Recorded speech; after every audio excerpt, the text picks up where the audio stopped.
अस्सलाम वालेकुम दोस्तों।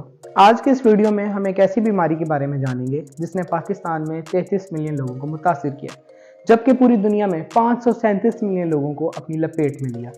वो बीमारी है डायबिटीज़, ज़ियाबतस, जिसे उर्फ आम में शुगर की बीमारी कहा जाता है। तो आज के इस वीडियो में हम जानेंगे ये बीमारी है क्या। तो दोस्तों ये जानते हैं सबसे पहले कि डायबिटीज़ है क्या। डायबिटीज़ एक ऐसी सूरत हाल है जिसमें हमारे जिस्म के अंदर खून में ग्लूकोज की रेशो बढ़ जाती है, उसे डायबिटीज़ कहते हैं। तो ये होती क्यों है? हमारे जिस्म में मौजूद पैनक्रियाज, जिसे लबलबा कहते हैं, वो दो तरह के सेल्स पैदा करता है, एक अल्फा सेल्स और दूसरे बीटा सेल्स। जब ये सेल्स इंसुलिन प्रोड्यूस करना बंद कर देते हैं या हमारा जिस्म इंसुलिन को एक्सेप्ट नहीं करता, तो ग्लूकोज की रेशो हमारे खून में बढ़ जाती है, जिसे क्या कहते हैं? डायबिटीज़ कहते हैं। अब हमें मालूम कैसे होगा कि हमारे अंदर डायबिटीज़ है या नहीं है? तो सबसे पहले इसकी सिम्टम्स के बारे में जानते हैं। अगर हमें बहुत ज़्यादा वॉशरूम की हाजत होती है, स्पेशली रात को, या हम बहुत ज़्यादा थकावट महसूस करते हैं, या हमें बहुत ज़्यादा प्यास लगती है। एक और वजह ये हो सकती है कि हमारा वेट लूज हो रहा है, हालांकि हम कोशिश भी नहीं कर रहे, लेकिन हमारा वजन तेज़ी से कम होता जा रहा है, या फिर हमें बहुत ज़्यादा भूख लग रही है, तो ये डायबिटीज़ की निशानियाँ हो सकती हैं।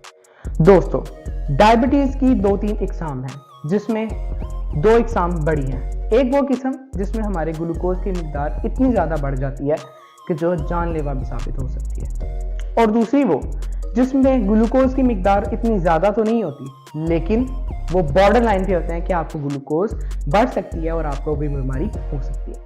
और तीसरी बीमारी जिसे जेस्टेशनल डायबिटीज़ कहा जाता है, ये उन औरतों को होती है जो प्रेग्नेंट होती है, उसकी वजह से उनका ग्लूकोज लेवल बढ़ जाता है और उसकी वजह से उनको डायबिटीज़ हो सकती है। तो आइए दोस्तों ये जानते हैं इस बीमारी की वजूहात क्या क्या हैं। अक्सर लोग ये सोचते होंगे कि जो इतनी कॉम्प्लिकेटेड बीमारी है उसकी कॉम्प्लिकेटेड वजूहात हो सकती हैं, या बहुत हाई लेवल की वजूहात हो सकती हैं जिसकी वजह से ये बीमारी होती है, मगर ऐसा नहीं है।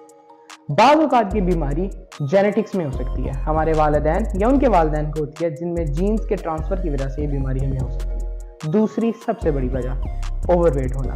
कुछ लोग बहुत ज़्यादा ओवरवेट होते हैं और कोई काम काज नहीं करते। Inactivity is the main reason. वो कोई काम काज नहीं करते जिससे ग्लूकोज का इस्तेमाल नहीं हो पाता हमारे जिस्म में, जिससे ग्लूकोज बढ़ जाती है और ये बीमारी हो सकती है। एक और वजह हाइपरटेंशन, यानी कि हाई ब्लड प्रेशर। जिन लोगों को ब्लड प्रेशर की बीमारी है और ज़्यादातर ब्लड प्रेशर उनका हाई रहता है, उनको भी ये बीमारी हो सकती है। तो आइए दोस्तों, वीडियो के आखिरी हिस्से में हम ये जानेंगे कि इसके क्या क्या असरात हो सकते हैं हमारे जिस्म पे और हम इससे कैसे कैसे बच सकते हैं। सबसे पहले हमने जब वीडियो के आगाज़ में बताया था कि हमारे खून में ग्लूकोज की रेशो बढ़ जाने को डायबिटीज़ कहते हैं, तो इसका सबसे बड़ा असर हमारे खून में होता है, हमारी ब्लड वेसल्स में होता है, जो कि बहुत ज़्यादा नुकसान का शिकार हो सकती हैं, जिससे हार्ट डिजीज़ हो सकती हैं, हमारे किडनी से इफेक्टेड हो सकते हैं। और आपने अक्सर देखा होगा जिन लोगों को डायबिटीज़ होती है उनकी आईसाइट बहुत वीक हो जाती है। यही वजह है कि हमारी डायबिटीज़ की वजह से यही असरात होते हैं और लोगों का वेट बहुत ज़्यादा कम होना शुरू हो जाता है, जिससे हमारा इम्यूनिटी सिस्टम भी वीक हो सकता है। तो डायबिटीज़ इतनी स्ट्रॉन्ग बीमारी है, इसको ज़्यादा सीरियस लेने की ज़रूरत है और डेली चेकअप की ज़रूरत है। आपको वंस इन अ मंथ ज़रूर ब्लड टेस्ट करवाना चाहिए और ब्लड शुगर को चेक कराना चाहिए। अब हम ये देखते हैं कि हम इससे बच कैसे सकते हैं। सबसे पहली बात, आपको डेली वॉक की ज़रूरत है। जिनको डायबिटीज़ है और जिनको नहीं है और जो बॉर्डर लाइन पे है, उन सबको डेली वॉक की ज़रूरत है, डेली एक्सरसाइज की ज़रूरत है और हेल्थी डाइट की ज़रूरत है। आजकल के दौर में हम लोग बहुत ज़्यादा फास्ट फूड लवर बन चुके हैं, बर्गर पिज़्ज़ा बहुत ज़्यादा इंटेक करते हैं, जिसकी वजह से हम लोग इस बीमारी से बच सकते हैं। Thanks for watching. उम्मीद है आप लोगों के लिए ये वीडियो कारगर साबित हुई होगी। अल्लाह हाफ़िज़।